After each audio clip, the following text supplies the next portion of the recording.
apoptosis. So this is somehow similar to retinoblastoma.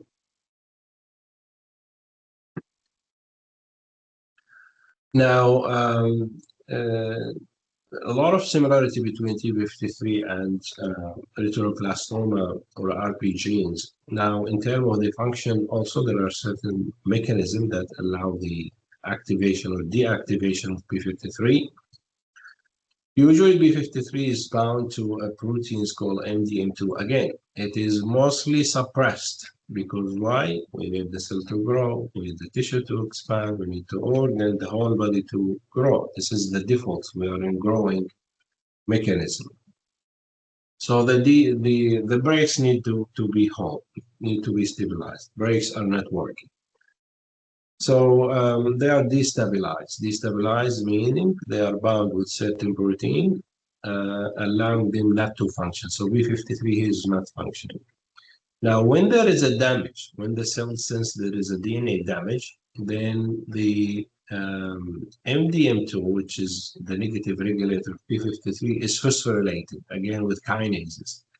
Once it's phosphorylated, dissociate from P53. P53 now is stabilized. Now this is the active form.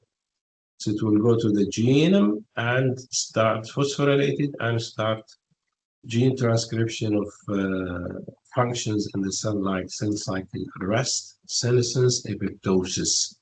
So all these in response to the damage. We need to arrest cell cycle to make sure the repair will happen or not. Senescence, if the cell is not suitable for replication, or apoptosis if there is a clear DNA damage. So this is how P53 help protect the cell from entering uncontrolled growth while there is a DNA damage. That's why it's called the guardian of the genome, because it make a response to DNA damage and therefore directly transcribing genes that will induce this mechanism, which allow either the repair or apoptosis in case not. So again, activation and deactivation by stabilization. When there is DNA damage, P53 is stabilized by phosphorylation and dissociation of MDM2, activation of P53 and therefore cell cycle arrest. So these are the brakes again. Usually they are desuppressed until they are needed. So these are two examples of the retinoblastoma and P53. We will see later on toward the end with the hemopapilloma how they may contribute directly in tumorigenesis by interacting with certain viral protein. Now into an oncogenes, because there is a lot of interaction between tumor suppressor genes and oncogenes. Oncogenes, these are genes that has the potential to cause cancer. These are normal genes. They are present in our genome as normal, but they are present as a proto-oncogene. So they are oncogene, are mutated or expressed at high level, right? So they are mutated or expressed at high level. It leads to alteration in critical function of the cells. Inactive oncogene, initiation of apoptosis.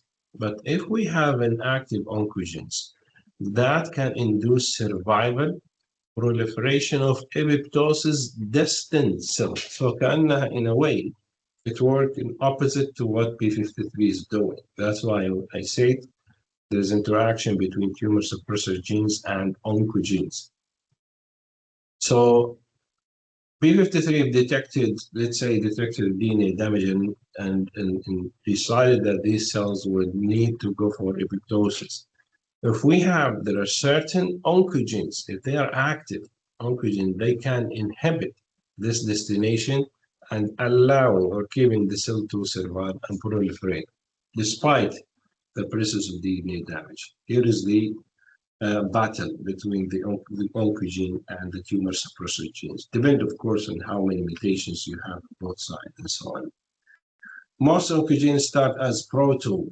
So proto-oncogene are normal genes. This is one of our genes, normal involved in cell growth and proliferation or inhibition of apoptosis.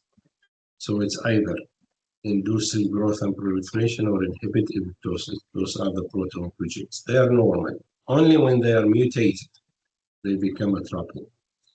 Unregulating mutation or increased expression. This is will predispose to cancer. We'll see how the mechanism or how it works. So this is a proto-oncogene. It has to go from proto-oncogene to oncogene in order to result or help in development of cancer. So this is the proto-oncogene in our DNA. It's one of the genes involved in cell proliferation, as we mentioned, and apoptosis. Now the mutations can be either mutation within the gene itself, like this one.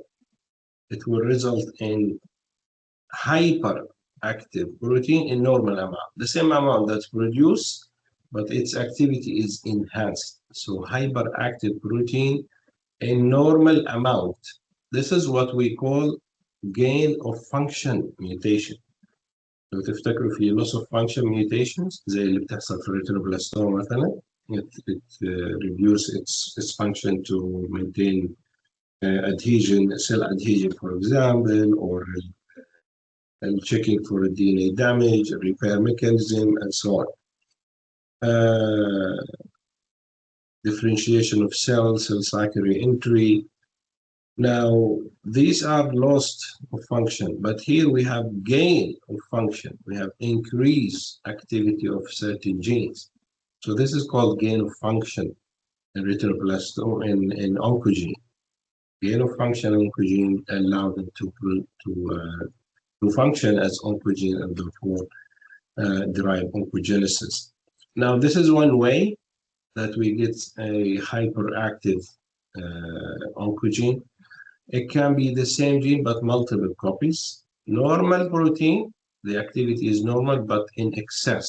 We have multiple copies producing multiple amount of the oncogene, and therefore it can overpower the tumor suppressor genes. Or the gene move into new DNA locus under new control. And in that control, or the promoters, new promoter drive normal protein again in excess. So either in excess to the normal protein or gain of function. Gain of function mutations allow it to, and we can collectively call all these as a gain of function mutations, all right? But literally as a specific word, mutation is here because there is mutation in the gene. Here's multiple copies and here's new promoters. They're quite different, but overall, what we need from oncogene in order to become a driver of oncogenesis is gain of function mutations, all right? So this is what convert a normal gene or proto-oncogene into an oncogene. What they do, classification of oncogene. Oncogenes are wide variety, very diverse group of proteins that mainly associated with cell cycle and apoptosis. Growth factor, they can be growth factor, they can be growth factor receptors in the cell. Signal transduction protein, kinases, very important one, transcription factor, cell cycle control proteins, regulators of apoptosis. So you can see all these functions are very critical in cell cycle regulation and apoptosis, regulation of cell cycle and apoptosis. So once these become hyperactive, then the cell cycle means hyperactive, the apoptosis is less active, all right?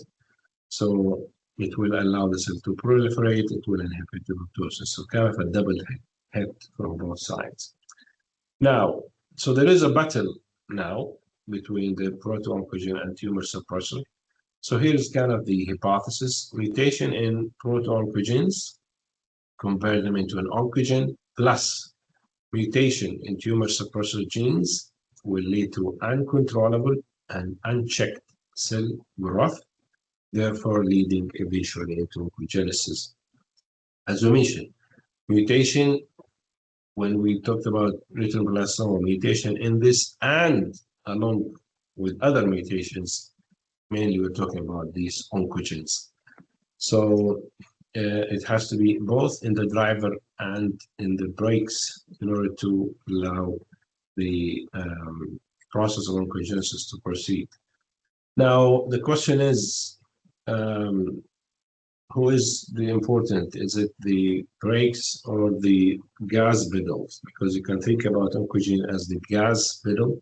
So this is oncogene. Let's say that here a mutation of a gene into an oncogene. You can look at it as if someone is continuously pressing on the gas pedal in the car. So jammed gas pedal, you are pressing on power. So this will drive the cell for increased speed of cell division. Now, when you have a brake, you are pressing the brake at the same time. The car will not move. So until there is a mutation in a tumor suppressor gene, it's only then we have a defective brakes, and that will allow all the cell to continue to divide uncontrollably. So if you have only mutation oncogene while the tumor suppressor genes are fine, even if you are pressing on the power or gas pedal, still you are pressing on the brakes, still you can keep the car stopped. But if both, then it becomes a problem. So kind of you can think that tumor suppressor genes is more significant than activation of oncogene. So loss of function of tumor suppressor genes is more significant than activation or gain of function of oncogene in development of cancer. You can think about this as a general model for the interaction between